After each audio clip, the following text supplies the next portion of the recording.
Fair enough. Fair enough. I think very similar as well to you, where I feel like normally, like I have said previously in conversations, why is Larry laughing? Because we had these kind of chats before, innit? That's what it is. But then here's the thing though, like I feel like, do you feel like, because this is the stuff that gets said to me, right? Because they're like, oh, Batula, if you want your own man or the kind of man you want, go to a factory and create him. And I'm like, what do you mean? They're like, no, because the standards you have, it's not going to be, you're not going to find that easy. But I'm like, but my standards are not even like huge standards. Like, I'm not looking for a millionaire, nor am I looking for a mansion, nor am I looking for the most handsome man on the planet. I just want something simple, someone who's financially stable, someone who has his own place, somebody who has seen life but wants to choose me, my son, and if he's got kids, absolutely, I'm open to that as well. But he doesn't. I don't even like pretty boys. I don't even like handsome boys. I like normal, decent looking men. I don't even mind the little pot bellies. Like honestly, I don't mind if a man is like wallahi. I don't even mind if a man is bold. I do not. In fact, I prefer a man who's, I don't want to say what I prefer, but I like a man who's bold with a bit of a beard. We're on the podcast. 100%. I know that we're on a podcast. We are. I'm okay with that. Really? And yeah. Like I don't like pretty boys. I actually prefer somebody who's listen, pretty boy is pretty boy from the face, right? Yeah. You need to go for the inside. 100%. Right? That's the main But that's thing. not what we're saying though right now. Look yeah, at that though. Look, we're contradicting ourselves. No. But what I'm saying is, I'm not saying pretty boy, but somebody who's easy on the eyes. Yeah.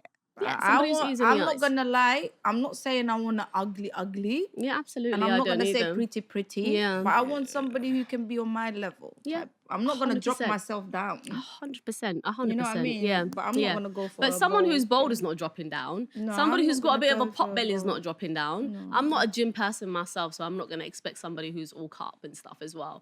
So no, but listen. I'm not saying somebody who needs, like, they just need to be bigger than us or whatever. Yeah. No. Okay.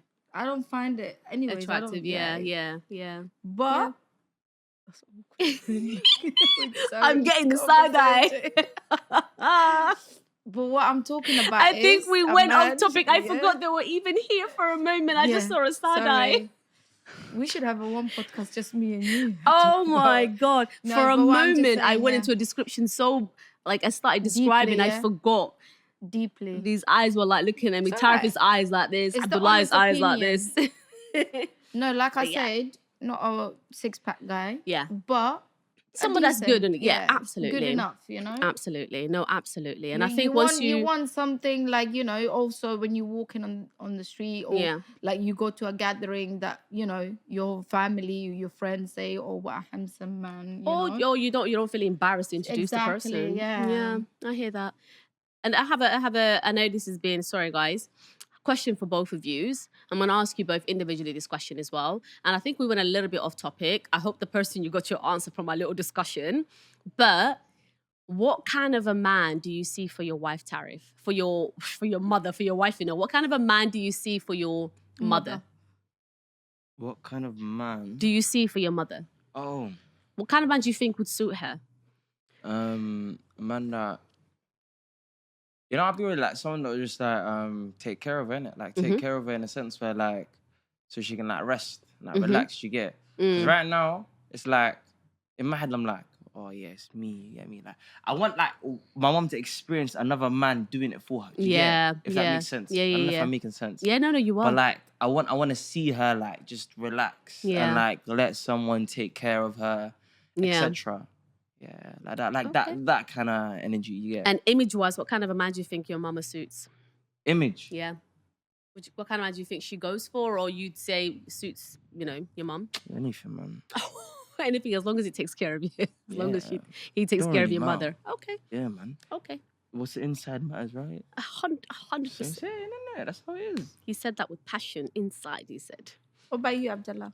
Yeah, more or less the same, except I think someone that's financially stable has his morals straight, his akhlaq, his deen as well. Someone who's not childish.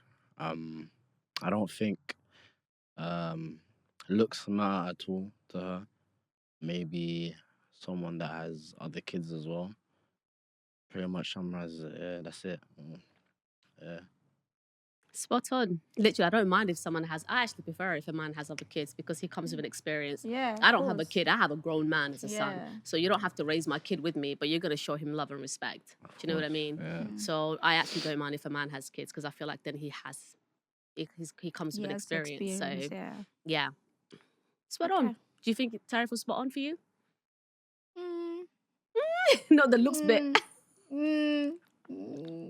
Not the looks bit. No, honestly speaking, even until today, like I'm not saying that today, but until date, Tariff does say to me, you know, Mom, like I will be more than happy, you know, to see you settle down and everything. So he does want me to get married. Not that he's against it, but he wants somebody who will look after me. Yeah. Not me looking after it. Yeah. Do you see what I mean? Yeah. I hear that. So yeah. I hear that. I think that's very similar with our boys. I'm open. Yeah. But it has to be natural. the right time, Yeah, it has to be natural. Yeah. I hear that. Inshallah. I hear that. That would be a nice topic for us to talk about, actually, like talk about like love. Yeah, you guys can do that alone. Yeah. Alone. Okay, fine. We get it. We'll do that alone. All right. But we also want your opinions as well. We also want you guys to know you're grown now. You have a wife, you want to get married. I'm sure you can have a conversation about your parents showing interest in men. Ooh. Men. No? Oh, are you talking to me? What? Okay, Batula, we're going off topic now. Let's go. Okay, we're going to come back to this topic, guys. Thank you. No, honestly, thank you. All right, cool. So should I read it? Do you want to read the third one? Should I read it? No, you read it, yeah. Okay, cool. Where is the third scenario? It's called Mother-in-Law Shutdown. Oh, no. Mother-in-Law Showdown, not shutdown. Okay, cool. I need some advice on how to handle an awkward situation with my mother-in-law. Last week, my husband and I had a bit of a disagreement. Nothing major, just about household chores and who's doing what. Of course, we both had our points, but I thought we was making progress until my mother-in-law decided to come in. Out of nowhere, she started defending him, not just, or maybe you should hear him out, but full on taking his side and telling me that I should be more understanding because he's been working so hard lately. I'm sitting there thinking, wait, am I the bad person here? Because now it's not just me and him suddenly. It is a full-blown family debate with her involved, as if I am the one who's out of line. Now I'm stuck in an awkward position because I really don't want to start a fight with her. But also, I feel like I'm not being heard and it's frustrating. So here's my question. How do you handle situations where your mother-in-law or anyone really steps in and defends your partner in an argument, especially when you feel like they're not seeing your side? Do you just let it go or do you stand your ground? And how do you do it without making the other person feel worse? Help me out here. I could use some advice on how to handle this without feeling like I'm in the wrong. That was a long essay and tongue twisting. Okay, did we get it? Did we understand it? I understand. Yeah, do you want to summarize what you heard? What I understood is basically a married couple, they were beefing, and the next thing you know, the husband's mum got involved, and then the woman felt like she was getting like ganged upon, and then she felt like she was in the wrong. Then she was like, hang on, wait, am I in wrong? And then she lashed back. She hasn't lashed back. She started questioning herself. Oh yeah, she questioned herself. And then she's just saying like, should I stand my ground, but I don't want to cause a problem with the mother-in-law as well, or should I just let it go? How do I handle it? Does that make sense? I think what they should have done is, it depends if they're living in a house with the mother-in-law. If the mother-in-law came into their house, I think they should have just stopped the argument there and then. Yeah. If they didn't want, they shouldn't have involved anyone. Yeah. At the end of the day, it's between them two. Yeah. Now, like it or not, you can say that if you involve the mother-in-law, it doesn't matter if you, well, whatnot. Yeah. But the truth is, there's always an opinion on everything. Yeah. Now, for example, if tomorrow I decided to have an argument with my wife in front of my mum, if my wife then said, "Oh, shut up," blah blah blah, Yeah. my mum might look at her a different way. It's the truth. Yeah. Yeah. You Yeah. know what I mean? She might forget about it tomorrow, Yeah. but she might think of her Yeah. in another way. So I think that's just a way to avoid it, to just not involve anyone other than you two. Now, maybe it can go out of line, and maybe the mother-in-law might have heard. Yeah. Okay, she's heard. Now, yeah, she's put in her opinion, but it is wrong for her to just back her son straight away. She should Yeah. understand the situation. Absolutely. She should take into account what the daughter-in-law is is saying, because at the end of the day, the daughter has married into their family, and she is the mother-in-law is responsible for her as well. Absolutely. As a mother, Yeah. do you get me? So I feel like she shouldn't take sides. She should be mutual, if anything. Be like, listen, I understand you. Both of you are wrong. Shut up, get over it. Rather than taking sides on one another, because taking the sides of one another is kind of weird. Yeah. Unless she's completely in the wrong, like And then bang she out of just the order, corrected it, like yeah, crazy out wrong, then yeah, cool. But if it's Yeah. something light, then no. Yeah. Interesting. That's my opinion on everything, and that's how I've and understood the that's a situation. very, very good points you've made there. You literally looked at it from all three angles, and I guess it comes with an experience as well. Like, so that's why you were able to answer it like thoroughly like that, and I loved it. I don't know if you have a say in that, Abai Fatima. Like, what do you think of situations like that? Well, we shouldn't forget that, at the end, if he's your son, she's Yeah. somebody's daughter as well. Yeah, You know yeah. what I mean? And when she is getting married to your son, that means she's getting married to the family. Yeah. Do you see what I mean? Yeah, yeah, yeah. And like Tarif said, I mean, like, look, I'm not gonna say like every single marriage is perfect. Yeah. Do you see what I mean? There will be ups and downs For sure. here and there, Yeah. when the small arguments happen with the small things, and if like there was one incident like I overheard, it was silly, basically, but not that they done it in front of me. I kind of overheard, yeah. and I walked in, and I said, "Is everything okay?" Yeah, everything is okay. So they both put their things was, you know what I mean? Like, it's not like, okay, you shush, let me Yeah. listen to my son. Yeah. No, it wasn't. Yeah. So I was like, one at a time. Yeah. You speak. Yeah. Finish. You speak, because it's important that you hear both sides. Absolutely. You can't just judge the conversation with one side. Do you see what I mean? Yeah. Because at the end, when you die alone. Yeah. He's your son in the world. She's your Yeah. daughter in the world. Yeah.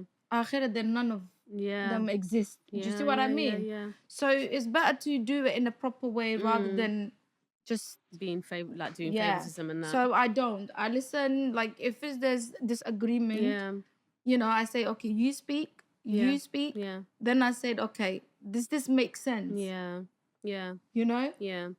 But I think It's like, move on. yeah, But so what I would you don't know. advise a mother who isn't though? So this woman, she's saying her mother-in-law involved herself and didn't do what you would do. Yeah. She did the opposite. She took her son's side. What would So you advise her daughter, the girl, to do?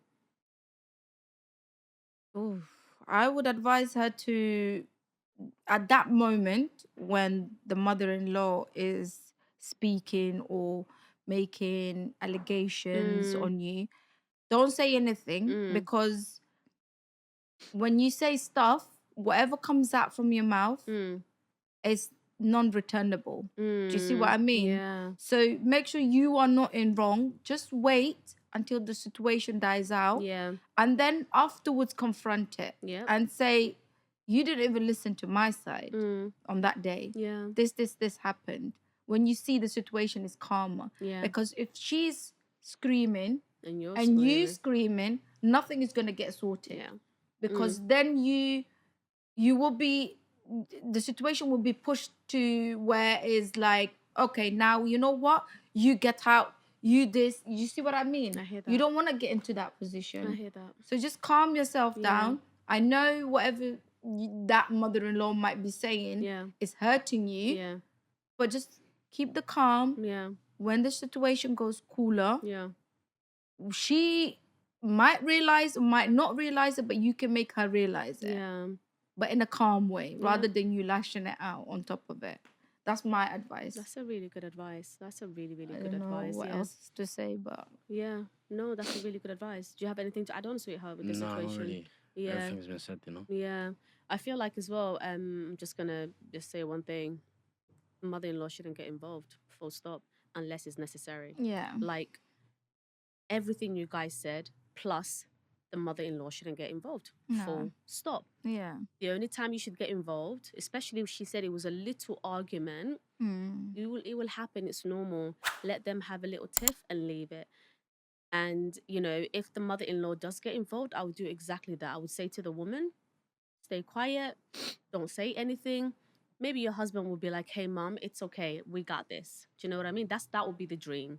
Or both of you stay silent, sort it out yourself. The husband should then go to the mother and be like, mom, thank you for trying to defend me. Thank you for trying to but I think you made my wife feel some type of way. In the future, maybe just avoid interfering unless we ask for your opinion. Or unless it's something so severe that you feel like you need to interfere. Simple as. That's just how it goes. Otherwise, if you interfere, you are breaking that relationship. That's it. That's how I see it as. You two beat each other up, cry with each other, do whatever you want to do. Let them. Leave it as a mother-in-law. That's how I see it. Because imagine if now they've grown older. Yep. They're still married. Yeah. They move out now. Yeah. What are you gonna do? The mediator is not there. They're gonna think, oh yeah, you can rely on that person to mediate. Yeah. They should adapt. At the end of the day, when you first get to know each other and you first get married, you're gonna have to adapt to each other. So there's gonna be things, for example, like I don't know, there's socks in that corner of the room. You get me? Like I swear, like stuff like that. Do you get me? Like there's socks in that corner of the room. Why not in that corner of the room? Do you get me? So I'll be like those kind of stuff, and then like you would have to just adapt to that person and see how they live and how you live, and like the way you sleep on the bed, weird stuff like that. Like when I first got married initially, like I swear to you, I'm pretty sure. Like there was one moment where we both just like stayed up all night, like saying, "I'm sleeping on this side, you sleep on this side. No, you're sleeping on this side." And then we just looked at each other and started laughing because it was just stupid. I promise you, because like do you guys weird. not have your own set? Like, do you swap over? No. Now you we have your now own, we have our own. But at the specifics. beginning, you had to like. Yeah, because I liked her side and she liked the side that I sleep on. Then she gets the side. Yeah, exactly. She got it. She got it. You want to sleep peacefully, she takes the side. Because you know me, before I was on like a single bed, innit? Yeah. I was used to sleeping by myself. Both sides, yeah. So like I could, like I was used to not moving around. Yeah. But I think she was used to sleeping on a double bed. Yeah. So now when she's moving around, she's sleeping on top of me. Yeah, nah. So yeah, that's why that's why I was like, it makes more sense if you sleep on that side. But okay, fair. You win. Affirmed it. Win. Today you have confirmed that you are a selfless husband and a selfless future dad. I applaud you for that. We love that. We absolutely love that. Yeah, and it's funny, I know this is completely off topic, right? And I know that this episode has come to an end, but you mentioned something about socks in a corner. Okay. Yeah, man. But do you find it weird that our socks go missing or a pair always goes missing? I just want to know. Does anyone else experience that? Nah, I experienced that. Please. I swear to you, I experienced that. Well, where do they go? I don't know.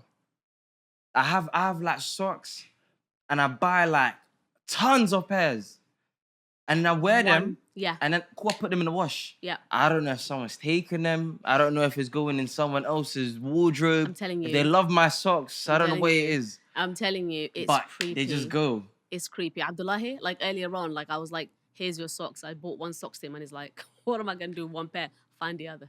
I don't know what jinn took it. Crazy. Find it. And it's weird. I put two in, one comes out. And the forks in the house as well. Do you not? The forks, no. Don't blame it on the jinns. The forks is you. The forks and the spoons is you. No, it's Don't not. even think about blaming it on the jinns. I'm blaming you, you're blaming me. How are you blaming me? I'm telling you. If I'm paying for things, I'm not getting rid of it. Son, I saw a video that someone said, your forks are missing, it's not because they're missing, it's because the kids are putting them in the bin. Because when you eat your So you see takeaway a box in the video takeaway and you box, think I'm doing it. Yeah. because it makes You're right. sense. When you're eating takeaway, you always eating takeaway, Yeah. you demolish it, you finish it, you take your takeaway and you put it in the bin with the spoon and the fork. Yeah.